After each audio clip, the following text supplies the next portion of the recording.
Hi, I'm Tim, welcome to our channel, and thanks for logging on. If you enjoy these videos, do me a favor and subscribe to our YouTube channel right here at Watchbox Reviews. I would really appreciate it, and I promise to update daily.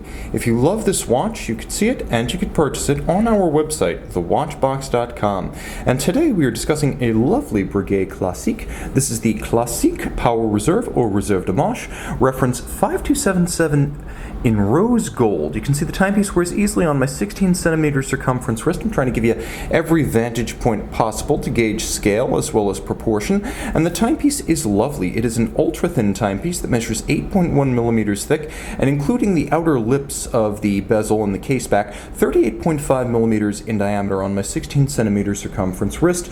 The watch has a compact 46.1 millimeter lug-to-lug measurement, and the spacing between the lugs a fairly standard 20 millimeters. So I find this watch agreeable for a wrist as small as 13.5 centimeters circumference, maybe even 13 centimeters circumference. It is classically beautiful and classically proportioned.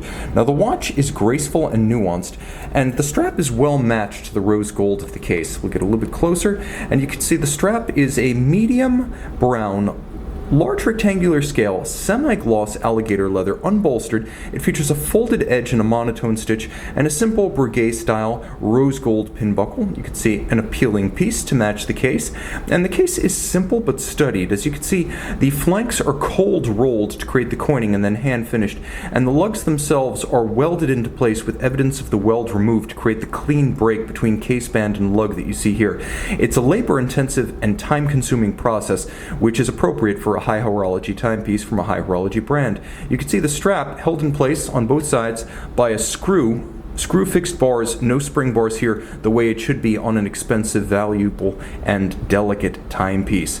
The watch with a wonderful mix of the coining profile, a little bit of a lipped case back as well as the bezel, and then a domed profile for the bezel itself. The bezel giving way to a solid gold dial, and it is a solid gold dial that has then been galvanized silver.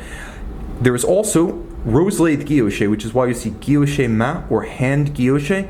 The guillocheur, the lathe operator who programs this design after freehand drawing it, executes the hobnail that you see at the center, as well as the dimple-style tracks you can see outboard of the hours. Now, there's a lovely satin finish below the stylized Roman numerals of the hour track, and you'll note that there are rose gold cabochons on the four corners of the constant seconds, as well as outboard of each of the Roman numerals of the hours. You'll appreciate that there is also the Breguet secret signature. Let me see if I can try to show that to better effect, but it's adjacent to the Roman numeral 12, flanking on both sides.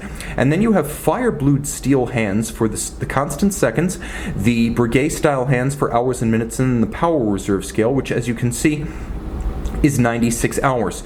So you've got your 4-day Power Reserve manually wound, and it's provided by a Breguet caliber 515 DR, adjusted in 6 positions with a free-sprung balance that is an aerodynamic profile recessed bolt balance. They've really thought of everything. The basic movement is based on a Frederic Breguet 1106, which is itself based on the twin mainspring barrel automatic winding 1150.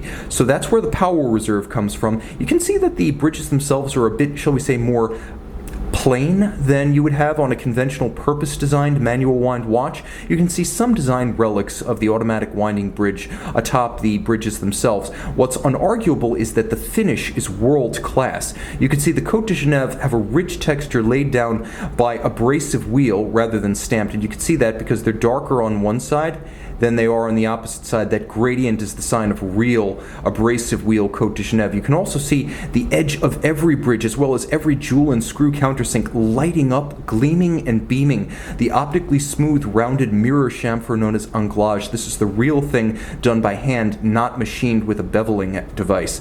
You'll also note that the watch beats away at 28,800 vibrations per hour above a base plate that features an engine-turned perlage pattern, and you can see every screw head black polished with both its slot and its circumference chamfered. It is a handsomely finished and laboriously finished movement. So you have the 28.8 beat rate, you have the 4-day Power Reserve, you have a free sprung balance adjusted in 6 positions, one more than a standard chronometer, And you also have a silicone hairspring for anti-magnetism, so Breguet is providing its materials innovation where it's unobtrusive and doesn't compromise the traditional craft elements of the caseback. You can also see a little bit of an undulating rose lathe-like pattern in the caseback itself. A handsome movement, a gorgeous watch, a long-legged, ultra-thin complication dress watch. You could see it and you could make it yours on the watch box.